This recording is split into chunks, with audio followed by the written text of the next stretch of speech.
sikhuluma ngenani lowesifazane. Haleluya. Amen. Namhlanje sizovala nani indaba yomuntu wesifazane. Sizokhuluma nani ngenani lomuntu wesifazane part 2. Haleluya. Kunezinto bazalwane ekufanele ukuthi sidile nazo, sikhulume ngazo uma sifuna ukwakha umuntu.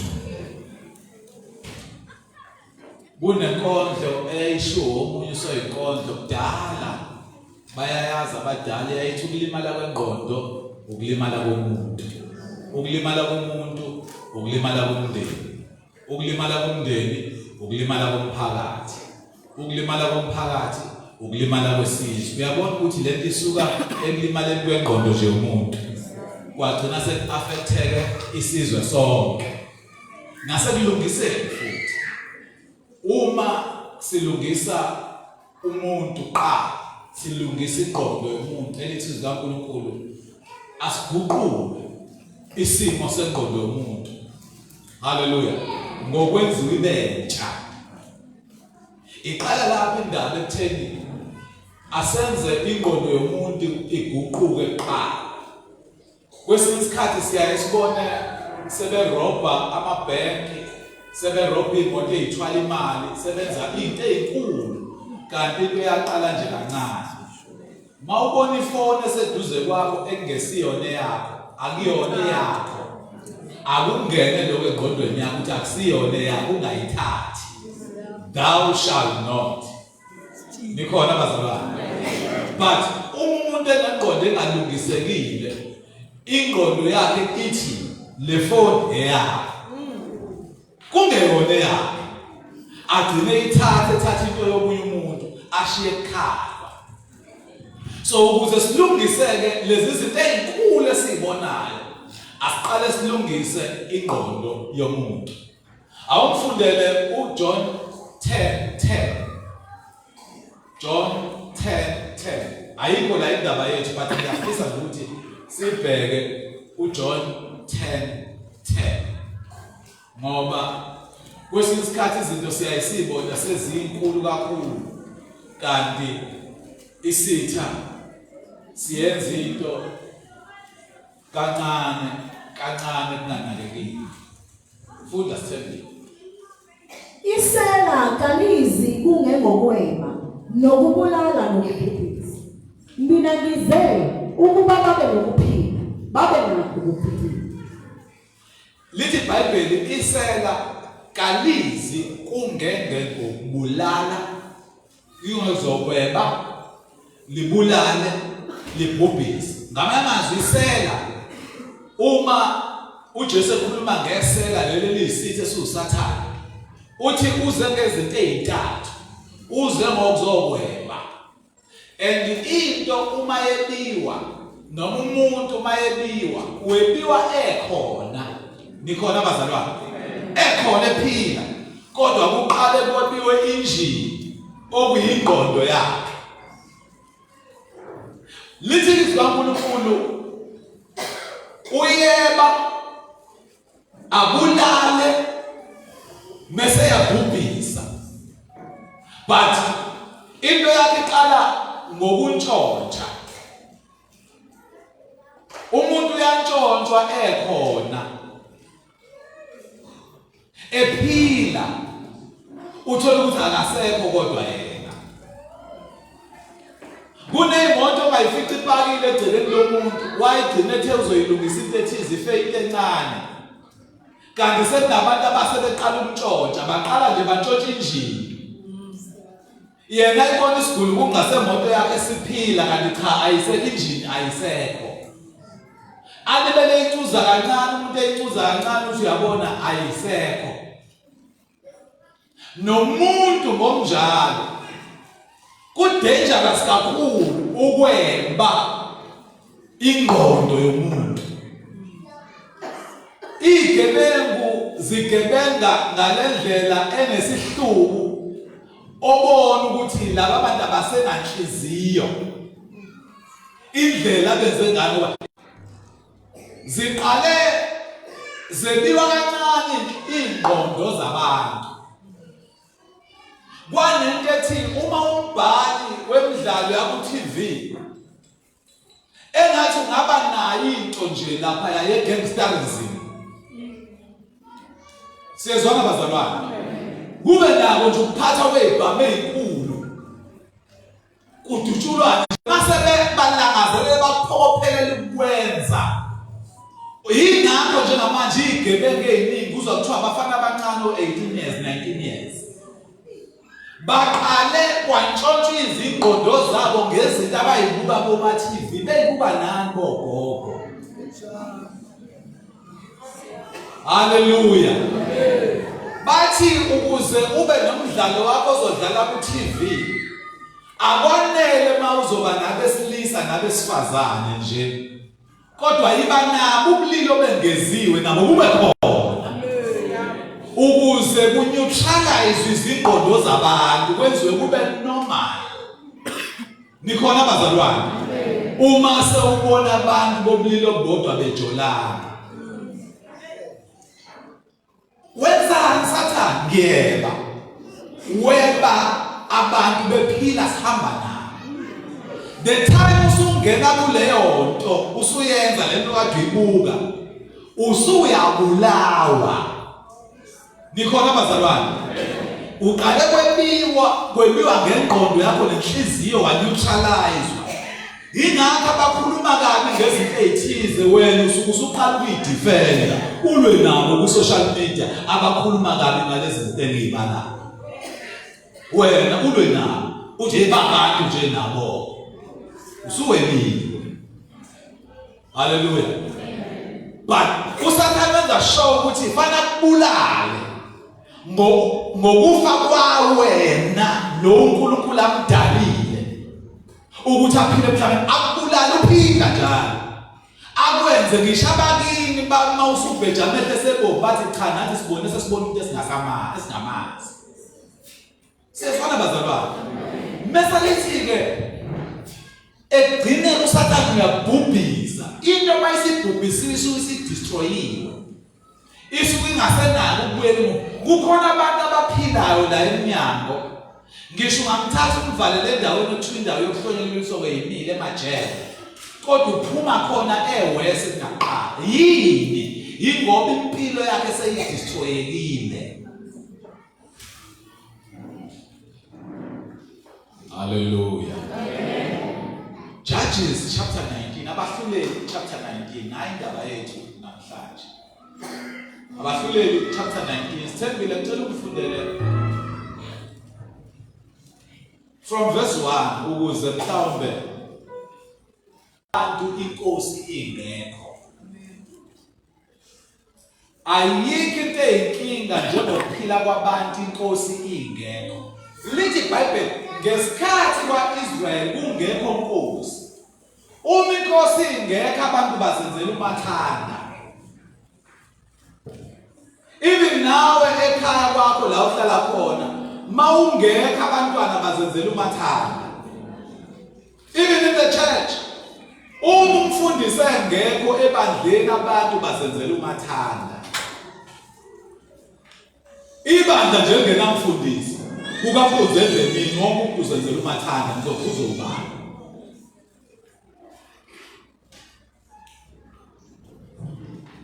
Namhlanje ngibuza ukuthi why abezepolitiki kubezwe njalo bebenza izilogene ezithi usibani long life long lives long live benza iziqubulo zomuntu ophilayo obengameli bathi long live. Basho ukuthi engathi angaba nempilo ende ngoba uma ngase kuthiwa impilo yakhe iyaphela njengamanje thina sisonke njengabalandeli asazi ukuthi siyophelela. Ngoba la engekho khona nkosi abantu bazenzela umathanda. Even emhlabeni la esiphila khona as long as abantu bengazani nenkosi bengenankulunkulu. But iBhayibheli litshela about this Levite.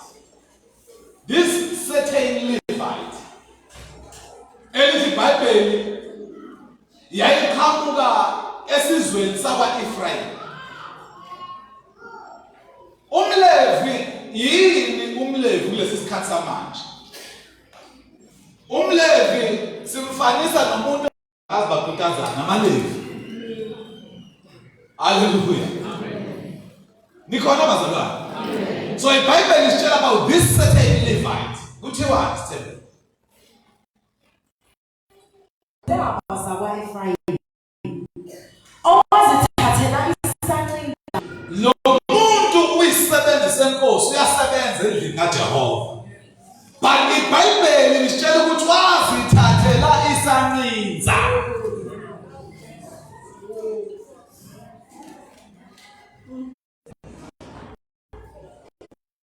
Uhleka kazi noma uyahlela.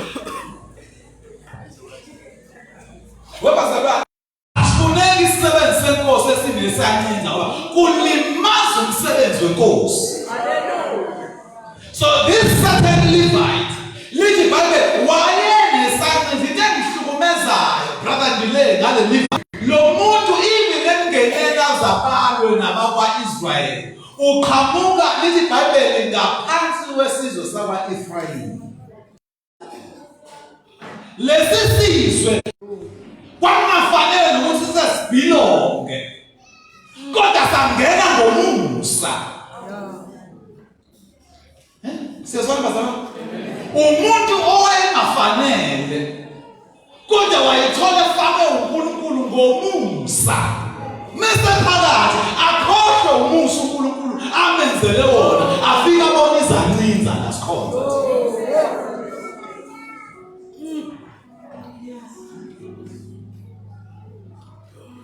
Kunezinto uNkulunkulu asenzela zona ngenhloso yokuthi singene emsebenzini wakhe siphushe umsebenzi wakhe. But kukhona abantu engafuna hallelujah. Khona abantu abayinkinga bebe bebathola into ethi power. Ngisho umuntu ukuthi uvotela nje ube ikhansela endaweni. Kade ayishima lesisaziyo sonke endaweni but the day evotela oba ikhansela umbona umuntu ayibo. Waqola phansi umuntu waqonwa manje. Abantu abanenkinga yepower. Omunye kade khona kahle ngenamoto. The day waba nemoto usuhlezi kubona ngosisi eceleni kwakhe. Amphathi khona maku December. Siyesibona ukanda amawindi kuyakhaleka la ngemuva amawindi khishwa amathawula athi emotweni yomzalwane ngoba usenepower. Umuntu bazalwane kunabantu uNkulunkulu angasoze wabanikeza izibusiso ezinkulu ngoba uyazi kumele baba nepower. Waba imanager emsebenzini, waba usupervisor emsebenzini, waba into enkulu emsebenzini, uzoqonwa yilezi izingane ekufana nabe la emsebenzini uyiphethe. Even in the church. No, not this one, this one in general.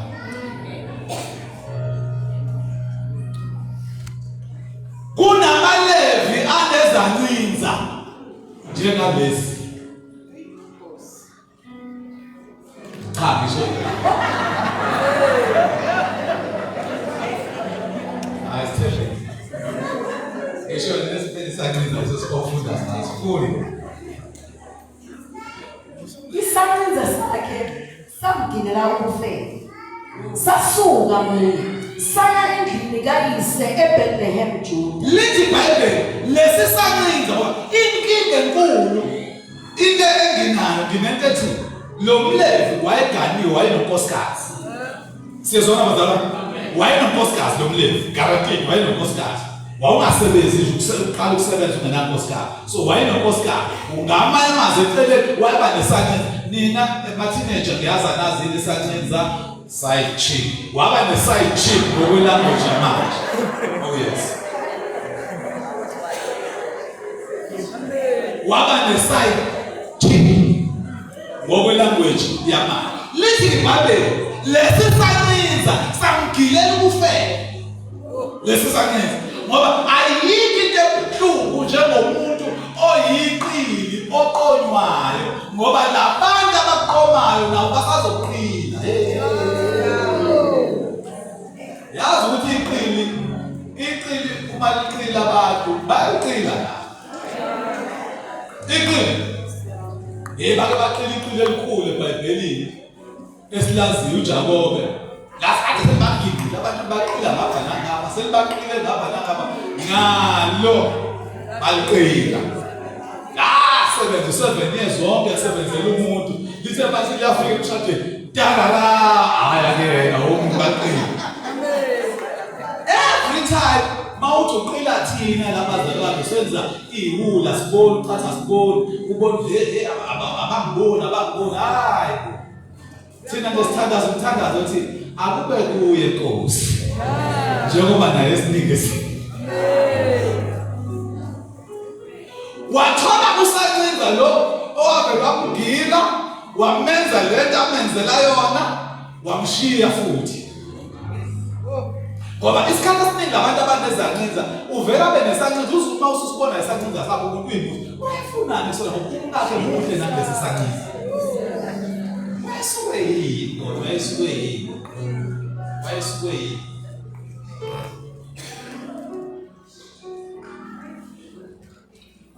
nisakhona lisibhayibheli samgila isancinza sase simshiya sahamba saya kubo kuba kwaso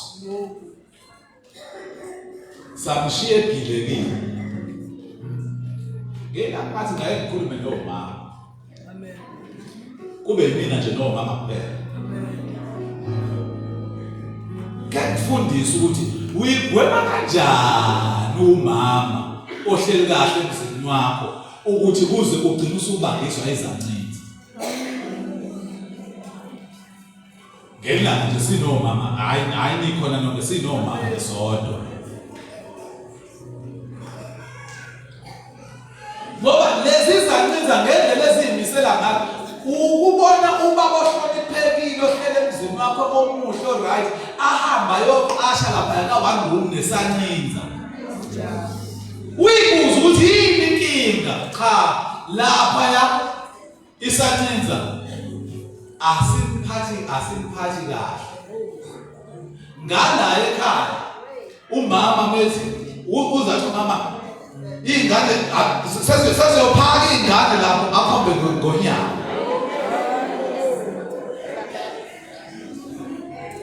Basexoxa ke lina. Namhlanje ila esancinza. Kuthiwa sahlala khona isikhathi esizinyanga eziningi. Sahlala kubo lesi sancinza njengoba siya kubo asiyeli imali. Lesi sancinza njengoba siya kubo asiyeli imali. Sisazi kahle siyayazi lesenza njengoba ngisuka ngekhaya. Ngifuna hlanye. Lezi zancinza zazi kahle ipower yazo ziyayazi. Njengoba lisizidemposa indoda yoshiyise nonini namathele umngane. Senawayeka amadoda woma. Izancinza ziyazi ukuthi uyenza kanjani namathele kuwena. Ishiye manje umngane. Inamathele lithi iBhayibheli yasuka yayakubo. Kuthiwa sithele umyeni waso wasuka wasilandela ukuba akhulume kuyo inhliziyo yakhe. Lithi iBhayibheli indoda le umLevi yasilandela. Mhlawumbe le ndoda le kwakuzoba usuku lokukhonza ngakusasa yakhohlwa indaba yenkonzo yalandela isancinza yashiya umkayo nabantwana mhlawumbe yalandela isancinza. Webazalwane uyinkinga umuntu wesilisa inkinga indoda engenaNkulunkulu.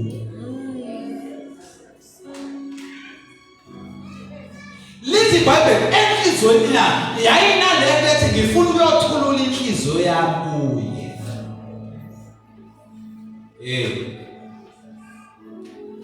Le ndoda uma isemzini wayo ibaqinisela ubuso emzini wayo ibakhiphela amehla bebovu. Kodwa mayisibhekene nesancinza iba vulnerable ukuthulula inhliziyo.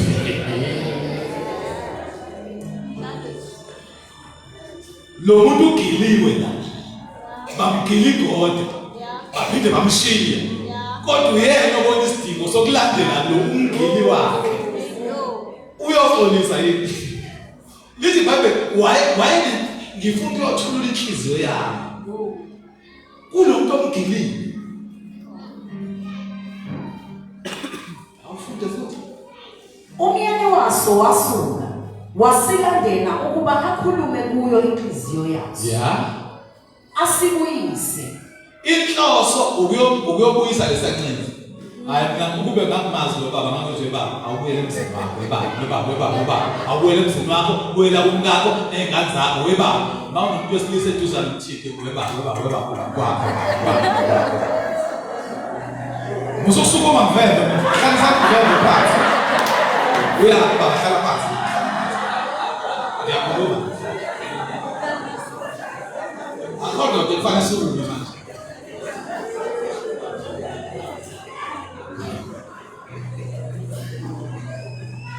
lithi Bible wayenenhloso yokumlanda ambuyise enenceku yakhe nezimbongolo ezimbili samngenisa endlini kayise lithi Bible wathatha inceku yakhe wathatha imbongolo zakhe ezimbili yazi ukuthi lo mlevi lo even ehamba unefaith unento ezobuya naye wahamba nembongolo engagijele umuntu leyo kuyisa yokuyisa lo muntu lithi Bible wathatha imbongolo endini wayenefaith yokuthi ngiyobuya naye wahamba lithi Bible malefika ubaba walesi saqinzi umkhwe wakhe wamngenisa kahle ngelinye ilanga wengikhulume nabantu abadala njengobaba nomama ngithi yekele lento yenyenzayo lento yokungenisa abakhwenyana kini abakhwenyana abangekona abakhwenyana yekele nilimaza izingane zenu anilimaza zona kuphela nilimaza nje future yazo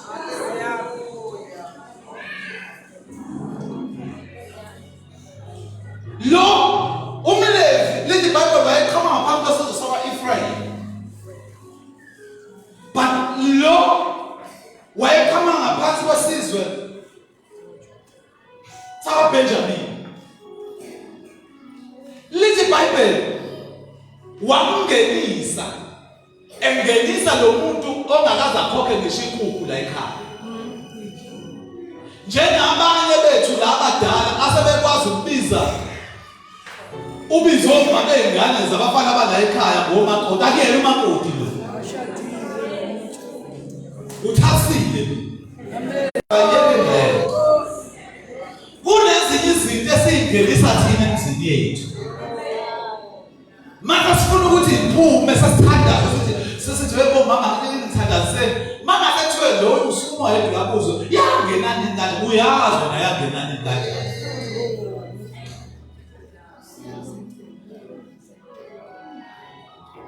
inani lomuntu wesifazane ungavumi ukuhamba uyowasha vela sahlala phansi ungavumi ukuhamba uyabona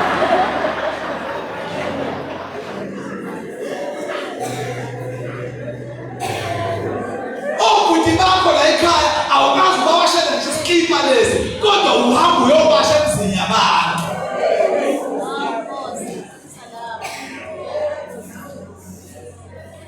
khona izinto efanele iphike seswami wale ngisho nawe usuyahalela ukuyiwasha wale uthi nje never ngenze ngiwashe la angikaze ngikhishele nje inkukhu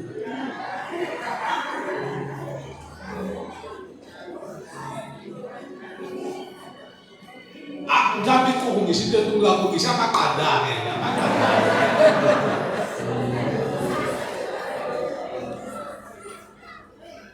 yazi ivalue yakho yazi ivalue yakho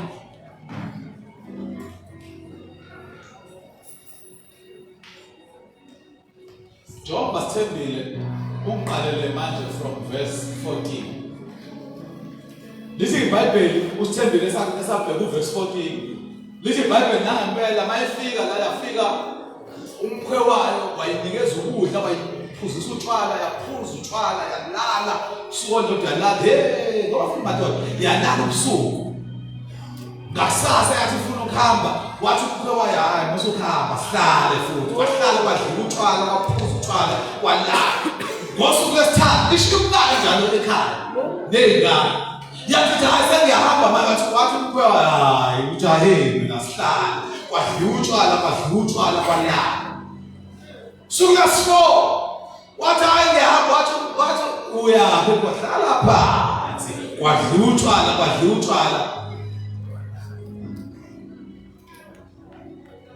abazali abakholwayo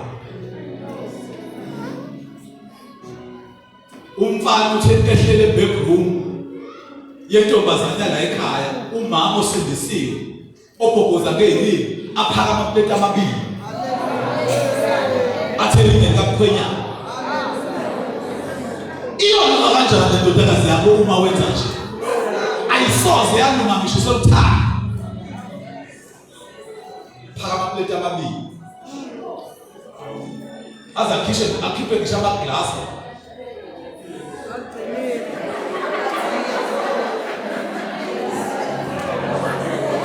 amaglasi akanokusha amaglasi akhishela abavangeli ikhishwe umama la ekhaya osindisiwe ayikhiphe azayipolishe athi umkhwenyana akuyena umkhwenyana and lo mkhwenyana ngubulu uvimba umkhwenyana wangempela hlaba kudlula yena isitha sizongozokweba sikhulane siphumise ithani kaMkhwenyana la ekhaya yena wayinelisela asafaki isibhathi manje la ekhaya lizalifaka ikhindi ngoba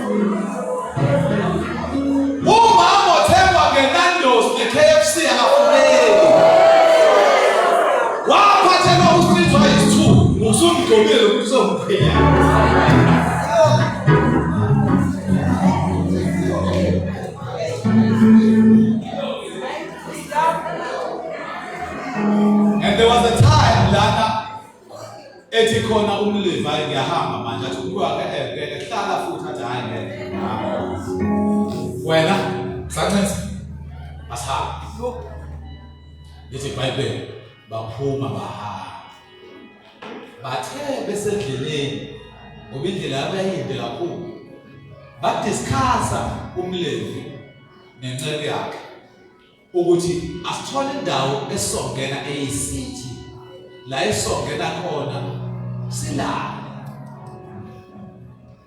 babenama plans inceku iadvisor umlevi ngenye indlela umlevi wakhetha ukuthatha enye indlela funda Thembi basebethula bahamba ilanga lashona bengaseGibeya elindela kwaBenjamini baphambukela lapho ukuba bangene balale eGibeya wangena wahlala phansi esigcawini somuzi ngokuba kwakungekho umuntu owabamukela endlini yakhe ukuba balale khona so kulezi ndawo bekuba indawo njengepark sort of ngendlela ezoyila understand ngayo indlela njengepark ukuthi asihlale la umuntu ozosizwela uzosithatha asingenise endlini yakhe sihlale khona lithi iBhayibheli bahlala bangabakhona umuntu obazwelayo beleke behleli sekusebusuku bafuna nje umuntu ozobalalisa akekho umuntu obazwelayo funa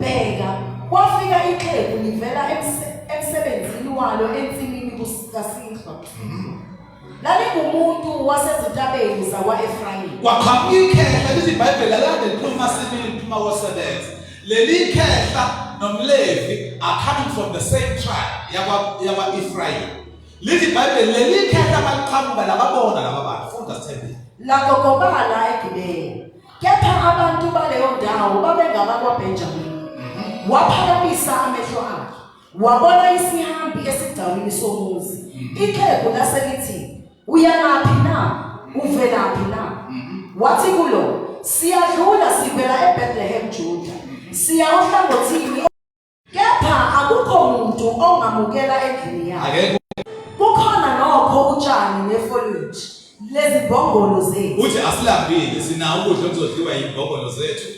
Hey, nginesikwa newayini. Nami futhi nginaso isikwa newayini ukuthi udinga indawo yokulala ya. Lase lithi ixhegu ukuthula makube kuwe. Shalom. Kepha konke okuswelayo makube phezulu kwami. Yonke into ozoyidinga izoba ngizokukhokhela, anything ozoyidinga izoba phezulu kwami. Mawune problem ngikhona njengamanje ngiyakuthatha, I'm taking care of you ya.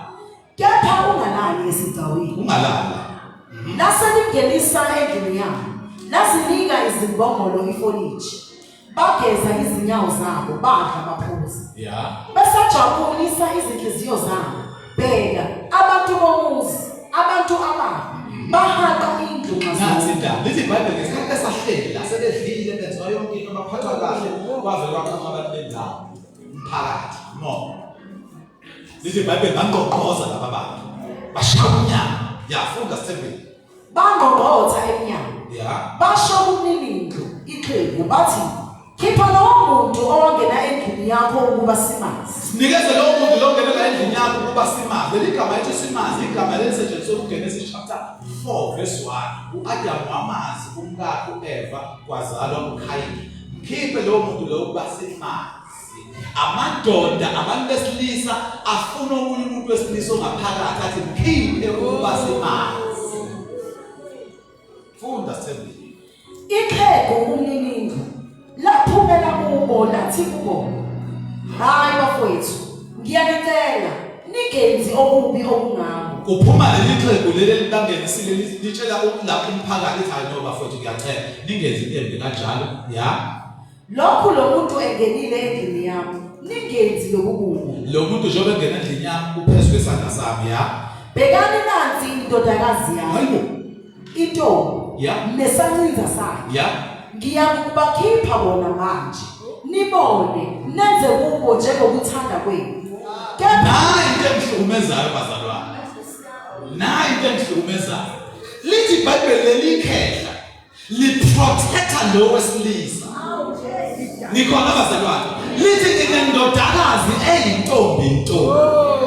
Ngizokhipha yona nayo akhiphe lesancinza bathatheni nenze noma yini kubo.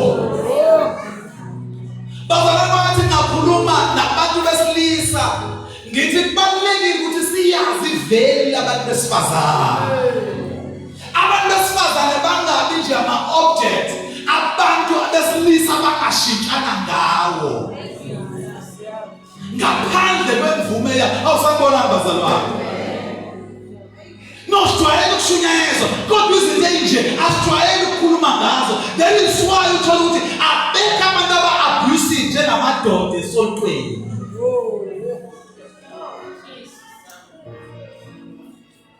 Uzothiwa uba ngabe mshaya umkakhe la esontweni uba ubanzi nasimazi njengenceka kaNkulunkulu ehlonishwayo kodwa ekhaya kwakhe la ahlala khona kamshaya umkakhe ubuya kokuzolala.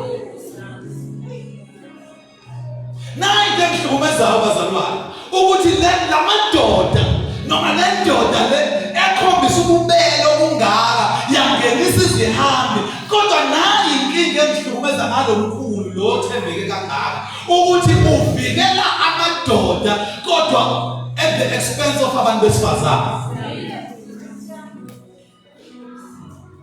Umphakathi esihlala kuwo awuyazi ivelu yabantu besifazane. Engathi bekakhiwa amadoda azovikela abantu besifazane uzovikela ngisho isithunzi somuntu wesifazane. Naba abantu besifazane abekho. Naba abantu besifazane abekho. Akho ngisho amen njovela kubonayo.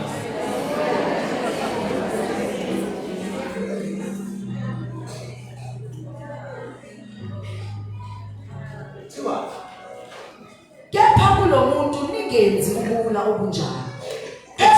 Exactly the same words asetshenziswa uThamari last week. Siwula. Isenzo sobula. Uthi ningenzi lokubula obungaka, woman of God. Omngenani benzeni. Funda. Abavumanga ukumlalela. Banqaba abanona absolute. Yeah. Khona lo muntu wasibamba isancinza sakhe. Nangu ke lo baba. Lo sebisi. Lesi Bible ngesikhathi begoloza labethi asifuni ukuzwa lebesho wabamba isancinza sakhe, yeah. Wasikhiphela kuwo. Hayi bazalwane. Mina ngithi mhlawumbe ufuna ukuma phambi kwazi asivikele. Usilande ekhaya kubo. Lama verse umuntu osifazane kade muhle washada aqede mahlangana endlela ezibona bekhuluma yedwa yila agalela khona akavikelekile.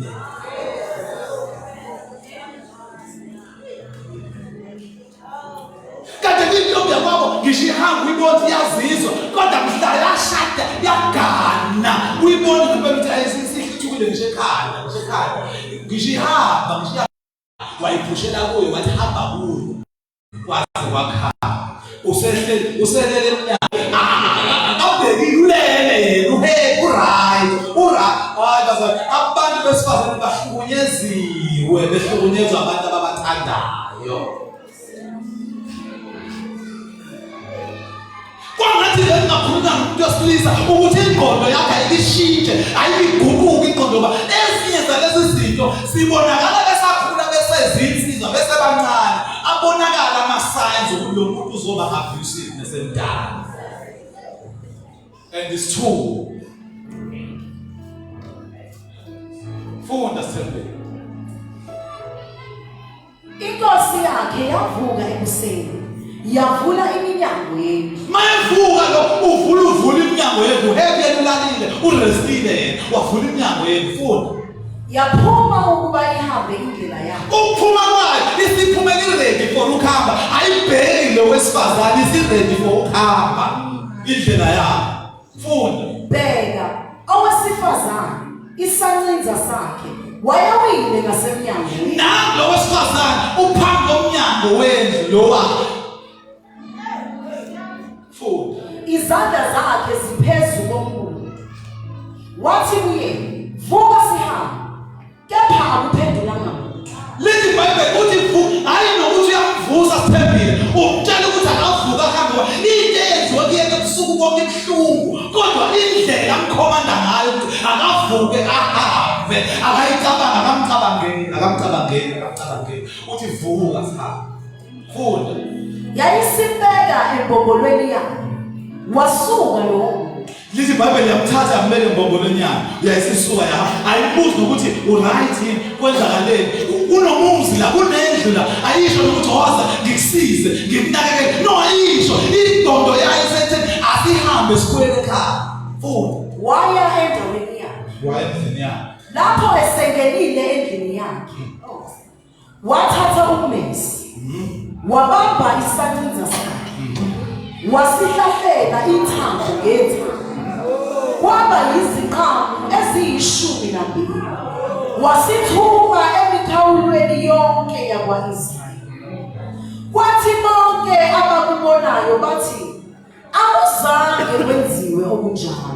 Lezi zinto esibona kuma-TV zindaba bazalwane and kukhona intombazane eyabulawa ngala eCape Town niyayazi nonke indaba eyabulawa ngala ePostini eCape Town eminyakeni edlule and makushiwo kuthiwa le nsizwa yareyipha le ntombazane yayibulala yumzalwane esontweni abakhonza khona babeyiphikela insizwa bethi no akuyona lenze kodwa yiyo balenze ngoba i-abuse umuntu. Lo muntu adinga uJesu ukuthi mhla wahlangana noJesu kuphume ngisho idemon le-abuse. Lithi iBhayibheli wamthatha ngoba le ndaba ye-GBV indaba bazalwane wathatha ummese wamhlahlela indoda ekholwayo ihlasela umuntu wesifazane besazi ukuthi uyamthanda. Lithi iBhayibheli wamhlahlela ama-pieces awu-12 ayinayinti into evele icasule kakhulu ngale ndoda ngoba noma ngabe iyakholwa yona nalo-12 inamba esho ukuthi iyakholwa inamba yezizwe zakwa-Israyeli ngisho imhlahlela yona ingqondo yayo inokukholwa phakathi yamhlahlela ama-pieces zawu-12 lithi iBhayibheli ayigcinanga lapho yawathumela ezizweni eziwu-12 zakwa-Israyeli.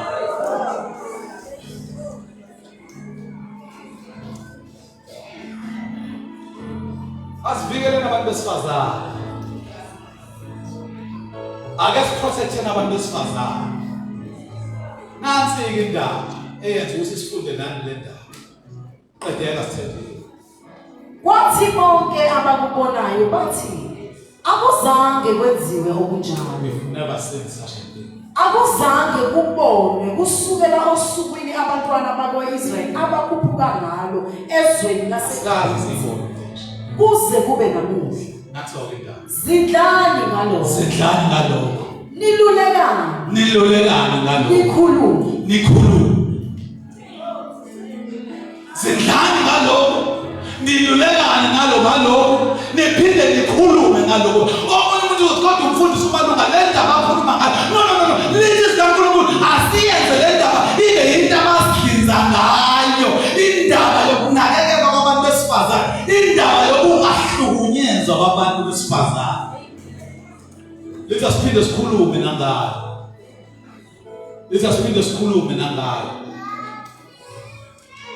Boma baba ngiyanicela ngelanga makufika abakhongi bezokhomba umntwana wakho khona umuze efanele ukuthi ungawushiyi ukubuza makubiza ukuthi umkhwenyana ngeze la abizwe kuthiwa akangeniswe la sifuna ukuthola ukuthi uthini nge-abuse yabantu besifazane kuthini ukuphawula kwabo nge-abuse yabantu besifazane ngoba abantu besifazane baphile ngaphansi kwe-abuse enzima ngaphansi kwabantu esibathula babathanda. And mase bekhala sebebuyela emakhaya ukuthi ngiyahlukunyezwa sithi thina bekezela. Kanti the more sithi bekezela is the more sizombona sezese ama-prisons. Khona izinto as a church efanele ukuthi sibe kwi-forefront kuzo ukukhuluma against ukuhlukunyezwa kwabantu besifazane nabantwana. Kwesinye isikhathi akusizi ukukhuluma ngabo singafaki abantu uJesu. Mntaka baba thola uJesu mntaka baba. Thola uJesu ukuze uvikeleke. Thola uJesu mntaka baba ukuze uvikeleke. Bangakanani abantu besifazane abadukayo abanyamalalayo kulezi zinsuku batholakala sebefile befeka kabuhlungu. Esikhathini esiningi in the hands of abantu ababathandayo. Afika umuntu nje basifuna nje nawe uhamba ufuna kanye nathi. Kanti udlala ngathi uhamba ufuna kanye uyena uhamba phambili uhamba phambili usifundisa phambili kanti udlala ngathi uyazi bangakanani abantu. Khona omunye abasifazane wayeyiphoyisa okaba kwemide eminyakeni eminingi edlule kuthiwa watholakala indoda yayigqibe esitubhini nje salayo egcekeni la ehleli khona iyamifuna babuya ngisho ngoba into egoli babuya ngisho o-17 ntambi efuna kuthiwa hayi ungala kanti bese kuthola ukuthi ugqithwe nje la kwandlula isitubhu nje